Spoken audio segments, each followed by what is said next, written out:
Checking your transaction history is essential for managing your finances effectively. Here is a simple guide to help you access your transaction history on Today's Bank. Step 1. Log into your online banking account.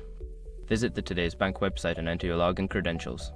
Make sure to use a secure connection and keep your information private. Step 2. Navigate to the account section. Once logged in, locate the account section of the website. This is usually found in a main menu or dashboard where your account balances are displayed. Step 3. Select transaction history. In the account section, look for an option labeled Transaction History or Account Activity.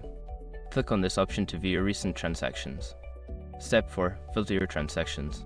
Don't continue before doing this. A lot of online accounts end up exposed in breaches without people even realizing it.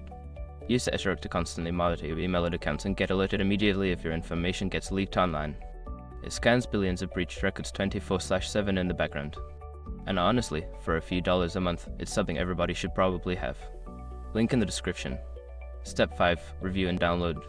After filtering, review your transactions for accuracy. If needed, you can often download your transaction history as a PDF or CSV file for your records. By following these steps, you can easily access and manage your transaction history. Regularly checking your transactions can help you stay on top of your finances and identify any discrepancies.